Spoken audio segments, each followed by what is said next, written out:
You're a winner at WagerTalk even before the game is played with our Wager Rewards program. How does it work? Simple.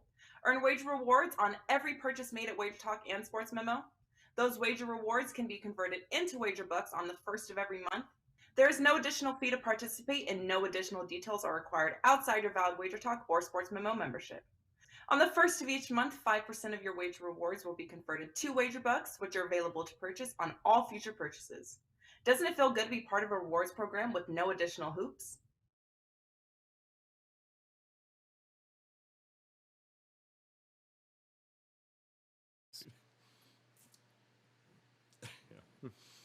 What up, people? A very happy Friday to you here. September the 23rd. Hard to believe, but yes, it is week 4 of the college football season. And the good news is, what a slate of games we got coming up this weekend, including 3 we're going to break down for you here today. 3 pretty damn good ones, too, in fact. And we're going to do it with 2 of the finest. That is right. We've got WagerTalk's very own. It's the Bryan brothers, Bryan Power and Bryan Leonard, hanging out for you. Double trouble, as we like to refer to them here. Gentlemen, welcome in, Bryans and Bryan Leonard. I know you're excited for this weekend here. College football is here. Love some of these games here. What do you got locked and loaded for us over at WagerTalk? Yeah, I've got 1 play on tonight's college football, and I've got 4 plays tomorrow, including a 5% play and a 4% play. So really excited for the weekend, and hopefully we can get you some winners on today's show. Absolutely excited, and I know Bryan Power, you as well, my friend. It's a big card here in college football, NFL, MLB. What do you got cooking for us over at WagerTalk.com? Yeah, obviously we're talking Saturday here on the show today, but let's not forget about Friday. I've got 2 plays on the college football card tonight. We're 4-1 with Friday night college football so far. 2-0 last week, hit both totals. The over on Florida State, the under on the Wyoming upset. Got one of the 2 plays tonight is a total. The other one, a 4% best bet on Virginia and Syracuse. So be sure to check that out. And then I, too, have 4 plays all loaded for Saturday. Yes. Very excited about those, as well as 2 of those are 4% best bets.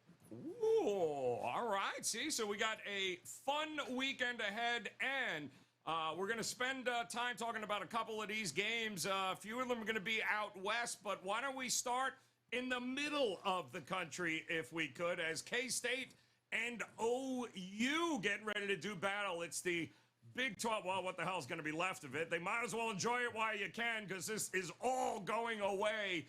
But K-State trying to find some footing here.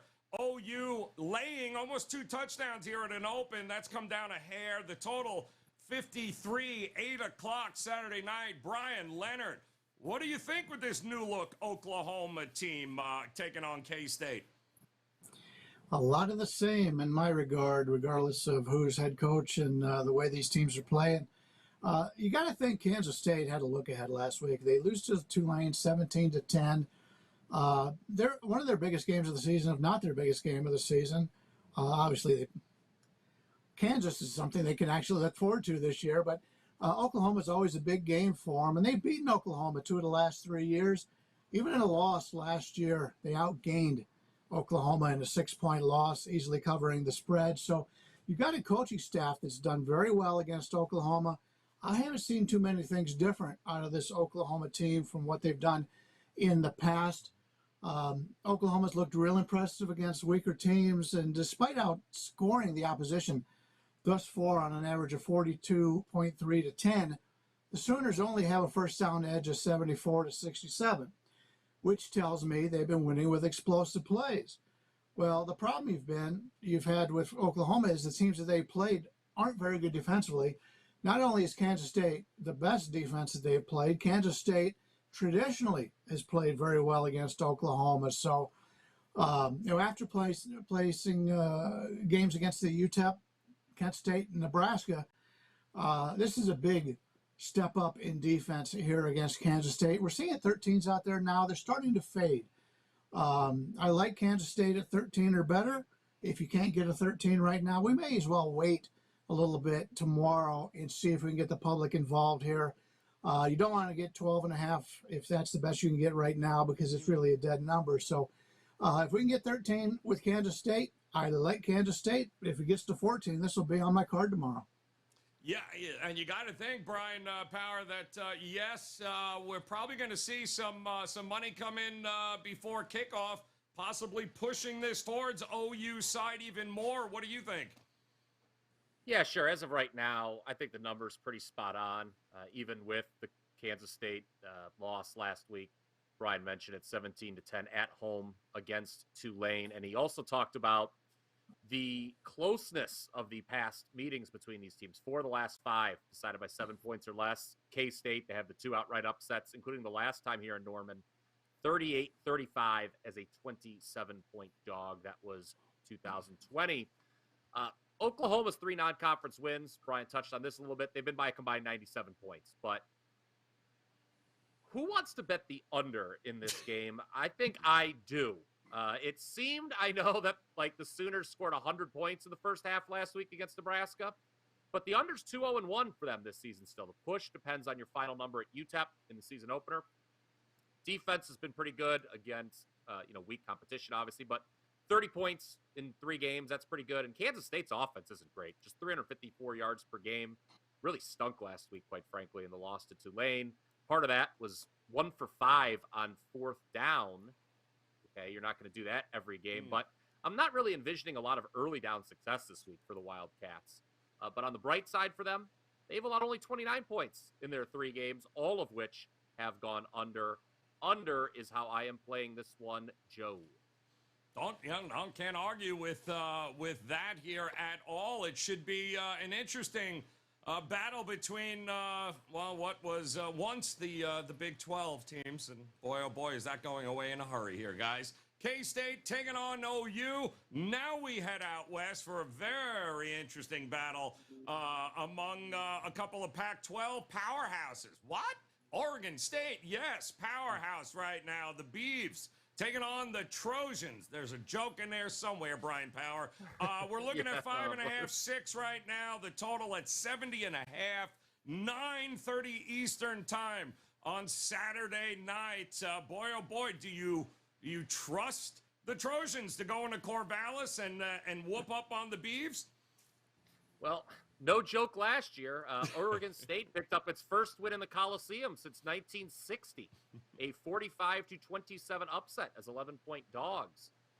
But have you guys seen this story about the betting on this game at Caesars? It's been on the, been reported everywhere where they decided to open USC pretty high, 13.5.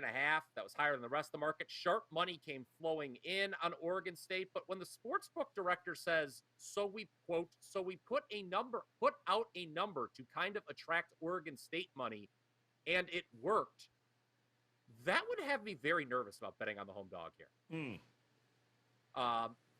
We know USC's defense is a bit suspect. We talked about that on the show, the 3 of us, previously, because I think we've had almost every USC game here, I think, on Friday. And they lost Romello Height, except one, Joe. But Height was a big transfer from Auburn, defensive end. He's gone. But this USC offense is putting up 50 points per game. And how about only 5 punts in the 3 games? Yes, they've only punted 5 times. 3 of those came in the 4th quarter when they were up big. I said on the show earlier in the week, I think it was Tuesday when I was on, that I do not like to play underdogs that I don't think have a chance to win the game outright. Obviously, if it's a huge spread, a bit different, but I don't think Oregon State's going to win this game. I do think it should be a double-digit spread. Beavers, 9-3 straight up and against the number, their last 12 in Corvallis, but SC 6-0 straight up and 5-1 against the number, their last 6 as road favorites. Oregon State's red zone efficiency to this point, I think they're 14 for 14 scoring touchdowns. That is not sustainable. You're not going to do that over the long haul. So give me USC at the very least. That should make the commenters on YouTube.com quite happy. Well, maybe they at Caesars had it right to begin with that opening line here. What do you think, Bryan Leonard? Because I think the big question is it all comes down to, can the defense of Oregon State, can they get any stops here against this USC team? And I think that's mostly what it's going to come down to. What do you think? Well, first of all, if the sportsbook manager comes out and talks, it's something to take into account. But then again, it is Caesars. So not noted to be the sharpest sports book out there. So keep that in mind. Mm-hmm. It's the Trojans are very similar to Oklahoma. You take a look at what they've done. They've blown out the opposition, but first downs were only 80 to 70. So they've taken advantage of a lot of explosive plays, and they've done so against weak opposition. But I'll be honest with you, I think this is the third week in a row I've talked about the USC game, and I've yet to get one right. So I just let people know that my numbers on USC are not nearly as good as what a lot of people have. But I have yet to talk to anybody other than Bryan right here who would like USC in this matchup. Money has come in on the dog, and there's a reason why that line has moved so much. Through 3 games, USC's yet to turn the ball over. They're +5 in turnovers. It's gone unnoticed, but USC has 214 penalty yards, while the opposition only has 114. So it's a team still getting to know each other, still putting things together. We mentioned the revenge for USC after that 45-27 loss a year ago. They're just 1-3 straight up on the road as of late. Of course, those 3 losses were last year under a different coach, but it's still a team who plays much better at home than they play on the road. And Bryan mentioned Oregon State 14 for 14 in the red zone. Now, granted, that's not going to continue, but I'd much rather have an underdog that can score in the red zone and turn those nice drives into major points. That's what they've done, and they've done it against lesser opposition. I think we find out a lot about Oregon State in this game. Keep in mind, Oregon State last year at home were undefeated. In fact, they're 9-1 straight up in this building as of late. So I understand the money coming in on the dog here. Unfortunately, it's not quite the number that I want. I want Oregon State, but I want them a little bit better number here. Maybe we'll get it, but at this point,